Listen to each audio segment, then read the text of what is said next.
The Writer's Dream. This is a show where authors can talk about how they write their books, how they publish their books, and how they market their books. We are on YouTube and we are on Facebook. If you have a question for The Writer's Dream, or if you'd like to be on the show, please contact us through the Facebook page, which is called The Writer's Dream. Today's guest is Dr. Leon Forman. Dr. Leon Forman has a very interesting background. He worked for the government during the Cold War and developed a nuclear arsenal working at Los Alamos.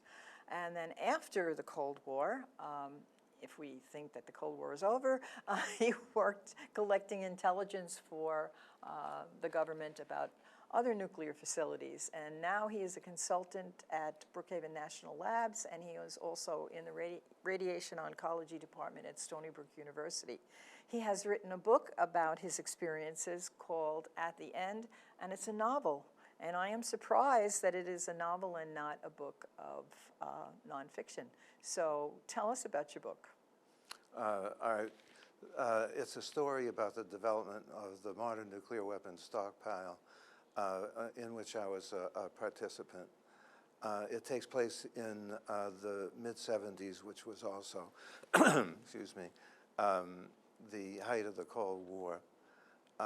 At first, I thought I could write an exotic story of perhaps spies and danger, but a review of an early draft indicated that people under 45 really don't have much memory of the period, memory of the nuclear arms race, or the concept of deterrence, which was once hoped to stop a nuclear exchange.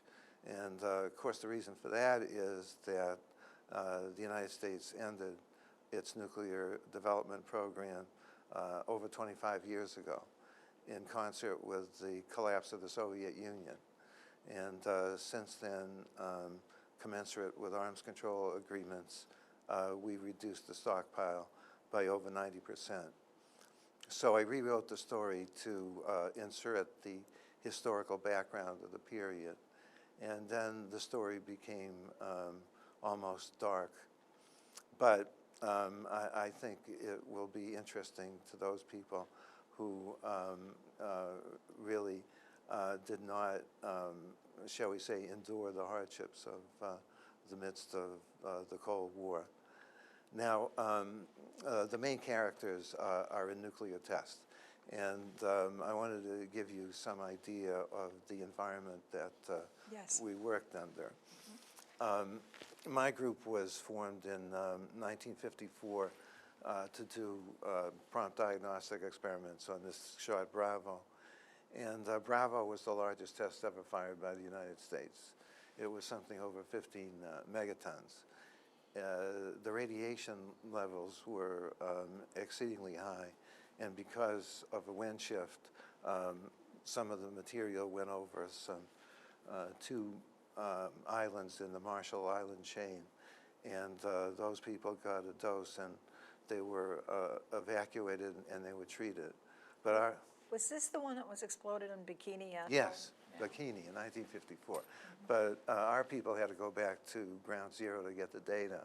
And in doing that, they got the maximum permissible doses of the time. But it's important to remember that these people are not victims. At the time, they were probably the world experts on radiation emission of weapons and the damage they do to the human system. And they considered these levels to be acceptable for the job they were doing. And actually, the level's not much different than we use today in medicine and nuclear research. Well, anyway, the atmospheric testing ended mostly due to the efforts of President Kennedy in the Limited Test Ban Treaty of 1963. And then weapons development moved to the Nevada test site where the shots are fired underground. These dimples are called subsidence craters, and they're due to the ground slumping into the nuclear cavity. it looks like the moon. Yes. Well, those are actually impact craters, which have lips. Right, These but- don't have lips. These Yeah, are but subsidence. it doesn't look like It does look my like this. planet Earth. Right, right. However, on occasion, there would be a fault or something where the radiation gases might be released. This is the worst one. It's Baneberry. It released 6.7 million curies, and 87 test site workers had to be treated for exposure. You can barely see it, but these dots behind it are the recording stations, which normally the crews have to return to after a shot. Now, these were rare occurrences, but they were risk to the people who had to retrieve the data. Would the amount of radiation that a person would receive in that instance be similar to what the Japanese experienced at Fukushima after the tsunami? Their nuclear reactor was well, it depends where you melted were. down, essentially. Yes. Even with the explosions, none of the doses were high enough to kill anybody. But these, you know, a few minutes near ground zero is death. Oh, sure. And now, if you talk about worldwide, you know, distribution of the thing, reactors are different. But anyway, no, the radiation fields that had to be managed in nuclear testing were lethal. They had to do what they could to prevent a problem. All right, well, this missile is the W-78, which is now the, well, the most important warhead in the U.S. Ground-based ballistic missile program, the silos. And it had to be completed by this April 1st, 1976, which was the implementation date of the Threshold Test Ban Treaty. And this gives the entire history of underground testing, and this peak, the first quarter of 1976, which is one of the main topics of my book, is where we fired at a rate twice as high as ever before in the midst of winter. And the large shots were fired at Pahut Mesa, where there weren't paved roads or whatever, and they would turn to mud in January. Anyway, it was a very difficult thing. And finally, there's a picture of Harold Agnew and I. Harold had been the director of Los Alamos during this period of producing the stockpile. So tell us about your main character. The main, Are you the main character? yeah, well, it's based on what I'd like to be, but, Well, of course. but yeah, the main character is a scientist who just gets caught up in doing work that's important. For example, at the beginning of the book, his job is principal investigator for measuring the neutron output of the neutron bomb, or the candidate for it. And the question is, did it meet, you know, the requirements? And so you have to do that right. I mean, there's not only probably $100 million that went into the test, it all rides on accurately determining what the output was. So basically, your story takes your main character through the development of this one particular weapon, and the No, it starts with the neutron bomb, but then it goes through the whole the whole program. the whole program, right? But focusing on the problems they had and how they solved them. So who's the protagonist and who's the antagonist? Your character's the protagonist. Is the government the antagonist? No.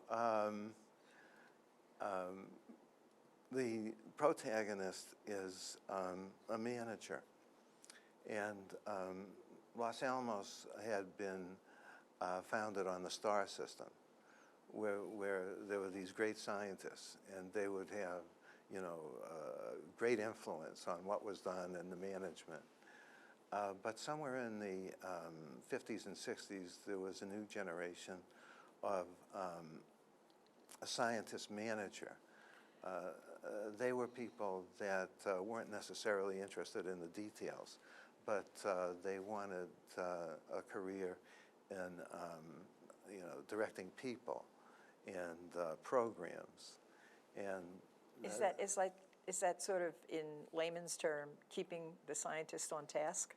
yes, and in fact, that they had to have a certain amount of disdain because they had a rise in a system that had been created on the star system, all right? And they're saying, it's good to have a scientist at his bench doing a good job. We need that. But in order to, they're not necessarily. Just maybe. They're not necessarily good managers. Some of them don't have any concept of money or time or whatever. And so the hero, whatever, faces a reorganization where, the successful scientists are looked at with some suspicion. That's not the entire story. In fact, when I wrote the book, there was only one individual that was the problem, and he would be played by somebody like George Clooney, somebody with style and grace, and but not necessarily someone who dealt with some of these irritating facts. So, what motivated you to write this? I mean, it's obviously your life's work, but do you have a message that you were really trying to get across to people? Yes. The book does describe some of the actual characters who worked on the program, but I thought it was time for somebody who actually participated in the work, describe what these people were like, what they did, why they did it, and how when it was over, they simply were glad it was over and went away. The persona of the atomic bomb project were the theoreticians, people like Oppenheimer and Vermeer. right. Well, he was Albert Einstein, whatever.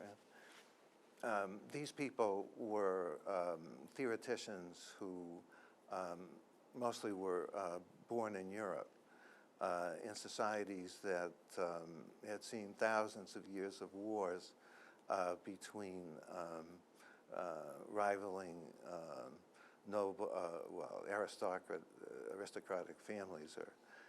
And they were really concerned that this weapon that they invented would destroy their countries. That that under the old system where they're always having war, civilization might be destroyed. And so they left Los Alamos after the war, and some of them became activists, anti-nuclear activists.